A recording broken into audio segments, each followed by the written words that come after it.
Hi, my name's Naomi. I'm a PhD candidate and this is my advisor Veronique, and we're both from the School of Human Movements and Nutrition Sciences, and we're here to answer some of your questions about doing a PhD. Oh, thank you. I think I have the first question. What's your favourite thing about being a PhD supervisor? My favourite thing, I think because my other relationship with students is through teaching. The relationship as being a supervisor for a PhD student is more of a work relationship, more an equal relationship. Even though I understand I need to give guidance and so on, it doesn't come with that whole must teach and must assess, and so it's a more equal relationship, I guess. I really like that. So Naomi, why did you choose to do a PhD? I find this probably one of my most interesting questions. It's very often asked. I didn't necessarily have a direct pathway to doing it. I really enjoyed learning and that aspect definitely appealed to me, and then I also really enjoyed the concept of being able to help a lot of people through, say, work with a small team versus a one-on-one situation with someone.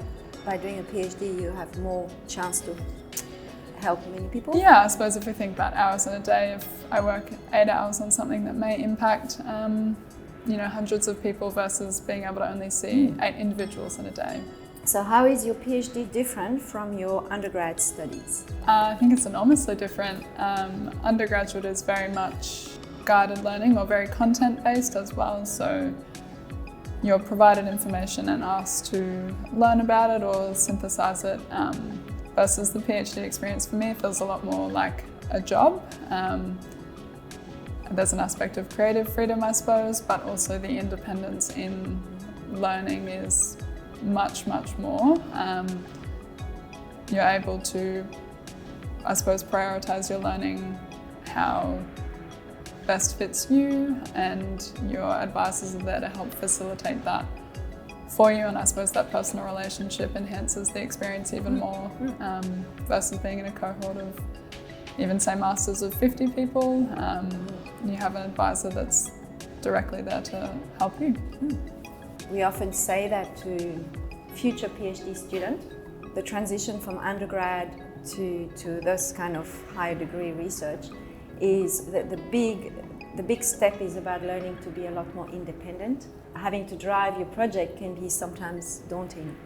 What's the best advice you'd give to somebody who's considering doing a PhD at UQ? Okay, so the best advice is to definitely find a project that interests you. But the project is really, really important because this is something you're going to live with for 3 to 4 years.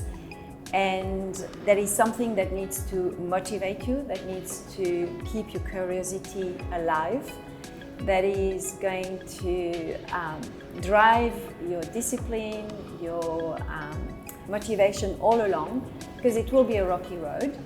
And when the road is rocky, it's part of the learning experience, but the drive to go through that is to have a project that motivates you, that is of great interest for you, where you really want to go into the depths of details and turn every stone along the road.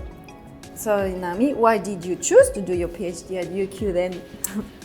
For me it was a really natural progression. I did my undergraduate at UQ, and my master's in dietetics at UQ.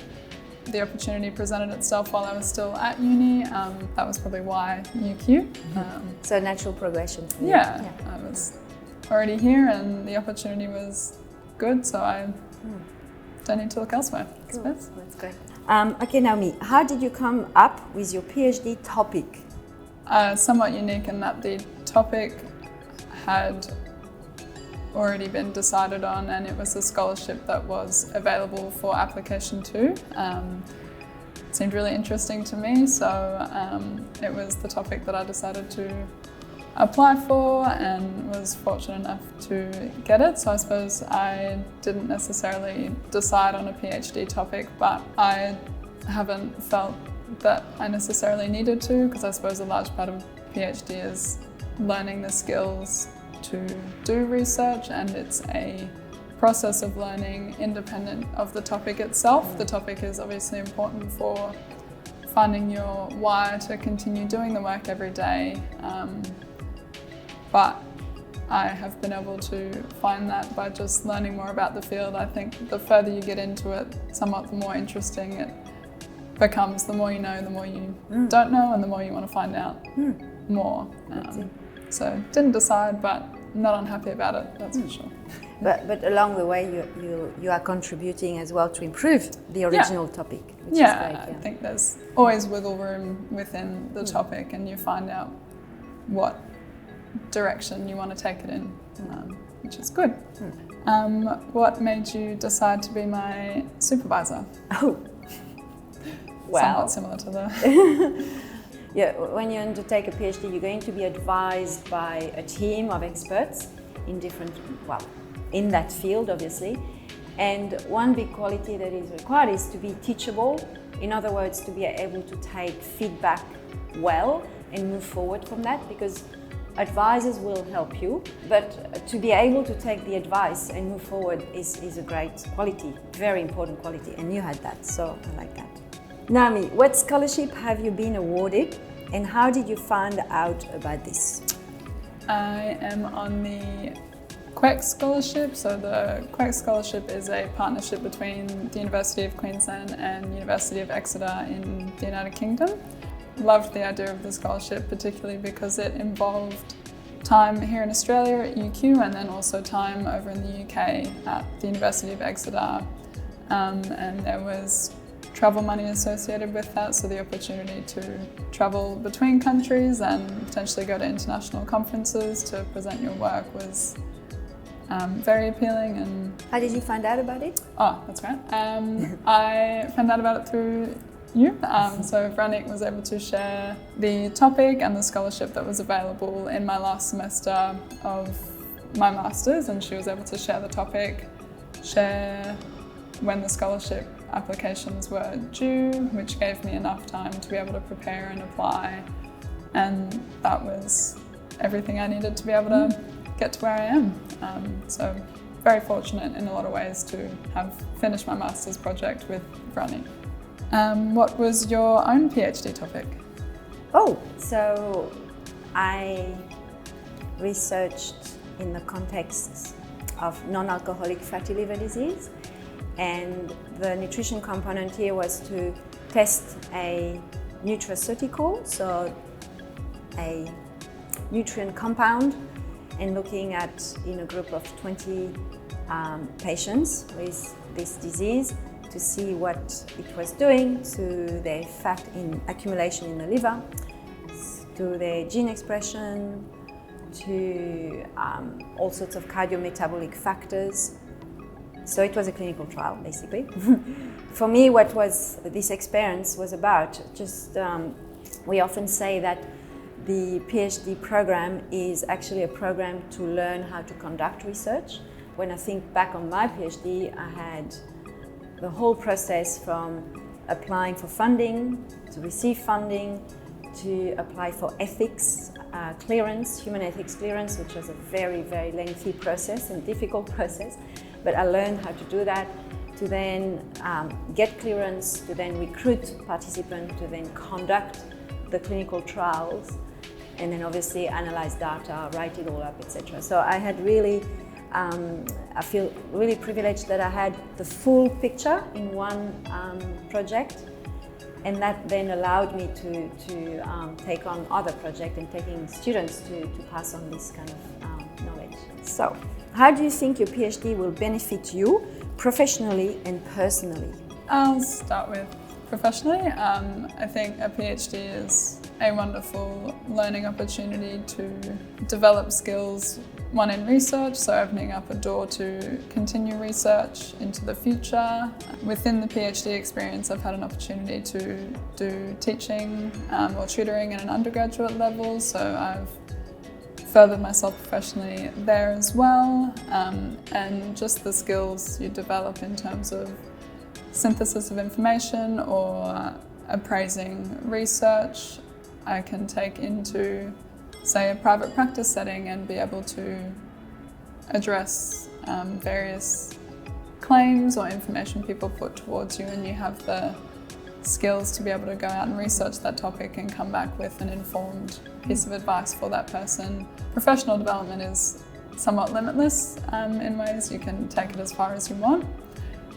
From a personal perspective, I didn't realise how much I enjoyed learning, and my level of curiosity for finding out new things. I didn't really know how much of a big part that was for me until I got into a PhD. I've always enjoyed the school setting and I enjoyed undergraduate and masters, but I think it took for me to go out and do a little bit of work to sort of realise that why I really enjoyed all of those experiences. Yeah, I think the thing about the degree of curiosity, that is something really important. If you are curious, then a PhD is definitely for you, because you're not satisfied with answers, you want to find out more, and that is also a driver to take you through the PhD. Yeah, I suppose for perspective, I didn't think I would ever be doing research, but now that I'm here, I'm definitely really happy I am here. So don't shut the door. Oh, looks like I've got the last question. So how do you manage, because you still do a bit of private practice, so how do you manage working in private practice whilst doing a PhD, and do you think this is beneficial to do both? I have found a good balance for managing it. It was definitely a process of finding out how much is too much, and I'm sort of at a point now where I feel really comfortable with the amount that I'm doing. There are definitely aspects of it that I think will be extremely beneficial for me in the long term. The more people you see, the more learning and experience you have to take into other aspects of your practice, which includes my PhD. So I wouldn't give it up. I do think it's really beneficial for me at this stage, but it was definitely important to find an amount of private practice that I can do whilst being able to commit enough to the PhD. Right. Thank you. Nice chat. Yeah.